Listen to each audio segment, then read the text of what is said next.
Hello, my name is John Mason, and I'm here to tell you how to pack for a caving trip. Caving or spelunking is a very enjoyable hobby. It is one of the few activities where a person of modest means can see places that no human has ever seen before. A lot of people ask me, what's the difference between a caver and a spelunker? The easy answer is a spelunker needs a specific reason to go into a cave. Cavers go for any reason. To illustrate how cavers and spelunkers view each other, there is an old adage in caving circles that says, cavers rescue spelunkers. If you're thinking about trying this hobby, hopefully I can guide you a little bit in your selection of equipment and what to pack.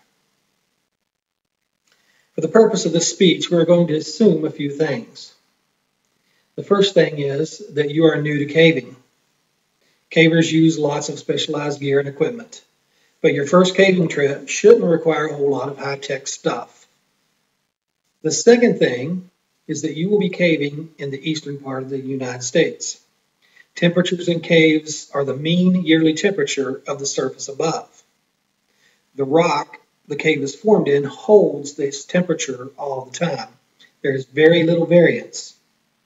This variance can come from air and water flow, but it's very minor. In West Virginia, a prime caving destination with over 4,300 known caves, the average cave temperatures are around 55 degrees. In the southeast, caves will be much warmer. The Lechuguilla Cave, cold water there is 67.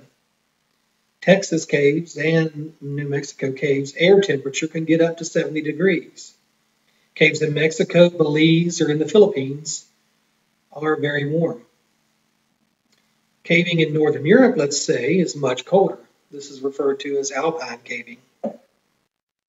Packing for cave diving, caving underwater with scuba gear, and vertical caving using ropes to move through the cave will not be covered here, as they are very specialized types of caving. The last thing we have to assume here is that you have talked to somebody that knows what they're doing. It is very important to get together with somebody that knows something about caving before you go. You can contact the National Speleological Society at caves.org for a list of local caving groups.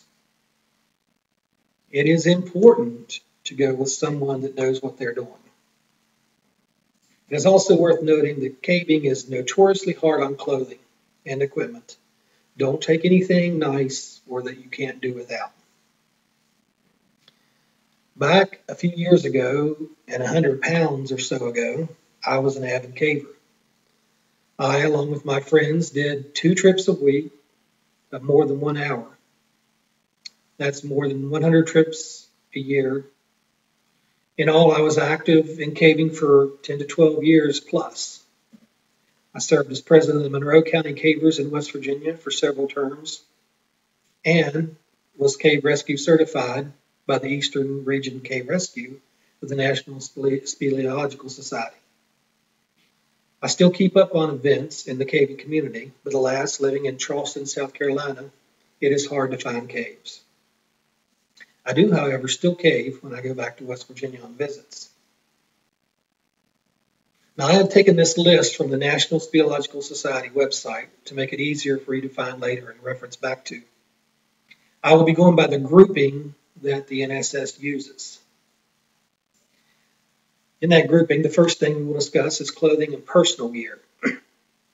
There are 2 very critical pieces of gear to consider here: helmet and headlamp.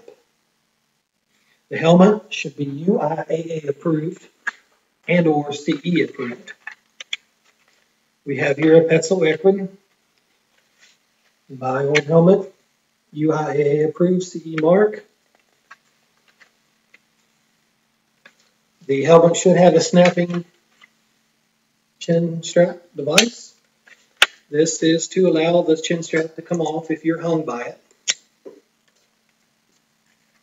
It should have a 4-point suspension system. 1, 2, 3, 4. This keeps it from rocking back and forth on your head a little bit. Your helmet will protect you if you fall.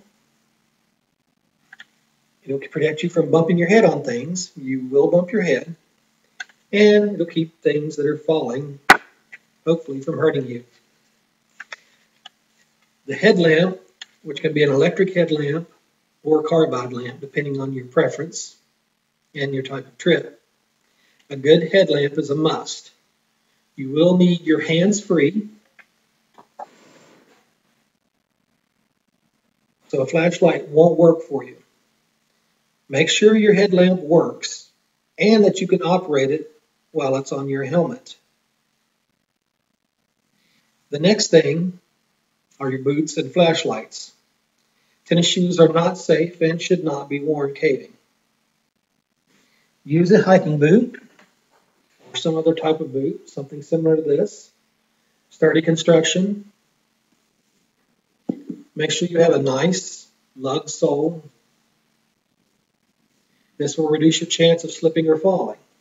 Surfaces in a cave will vary from muddy to smooth stone, bone dry to soaking wet, solid to mush. So good traction is a must. The NSS has put flashlights under personal gear, but I would categorize them under cave pack items. In any case, you want no less than 3 extra sources of light. 3. Make sure they work and are in good shape before you go in the cave. You don't want to find out your backups have corroded batteries or whatever after you've gone deep in the cave and your headlamp's gone out. It's very helpful to have at least one of those, another headlamp, so you can just replace the one on your helmet. Next, in order of importance in this group, is your middleware. Of course, unless you cave naked. Remember the warm caves we were talking about earlier. A good t-shirt and a pair of not too tight jeans should do for the beginning caver. You can see I've got my nice caver shirt on here, nice pair of jeans, loose fitting jeans. I'm pretty good to go. Next, we'll talk about socks. Socks should be heavy wool tight. If it is a particularly cold cave, you may want to pack an extra pair.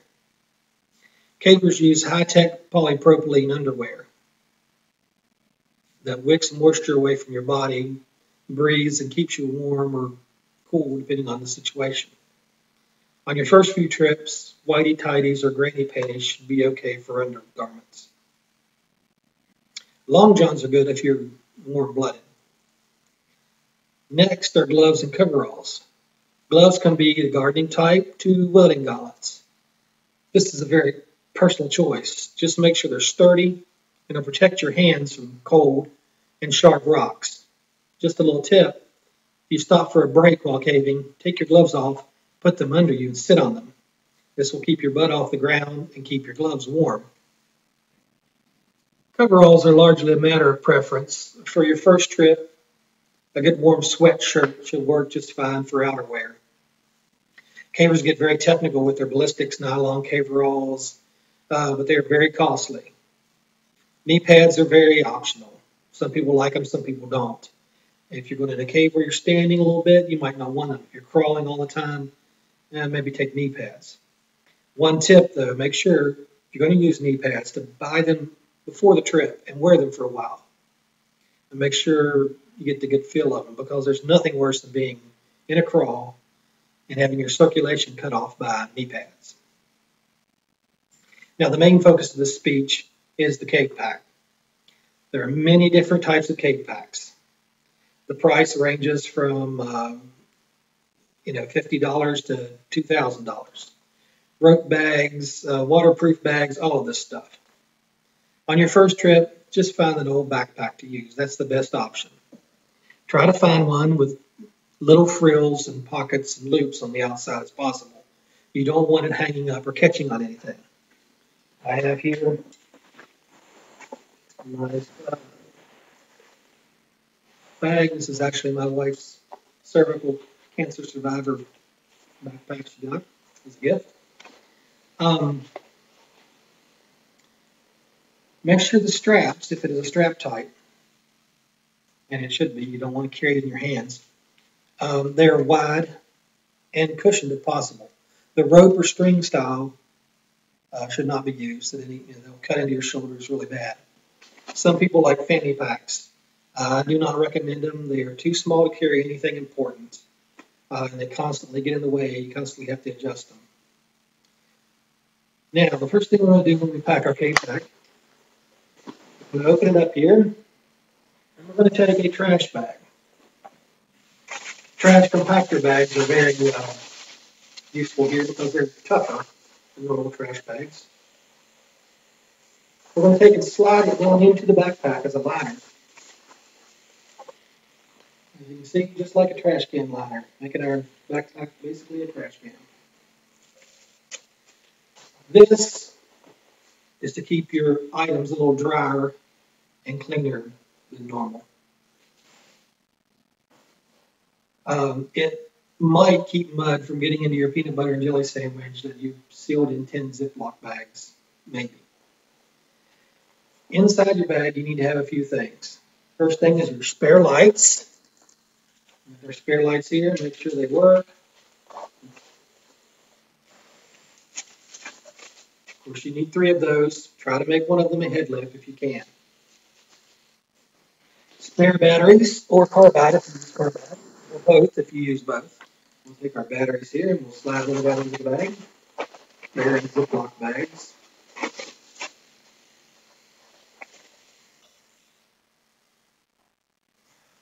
We're going to take another garbage bag. Now, this garbage bag can be used for various things. It can be used to carry stuff out. You can sit on it. You can put your stuff in it when you get out. You can actually make a shirt out of it by putting a hole in the top or bottom, and on the sides, putting your arms through that and your head through the other one. This will make a heat tent over your torso if you're delayed or have to sit for long periods of time. Now, I always carried enough food for 1 day plus 3 days of caving. Caves.org organizes to take enough for a little bit longer than your planned trip, whatever that means. But anyway, we will put our food, our power bars in here. Probably not enough for me now for 3 days, but anyway. Now you want to put all your extra stuff in there that you're wanting, which we will talk about later under optional items.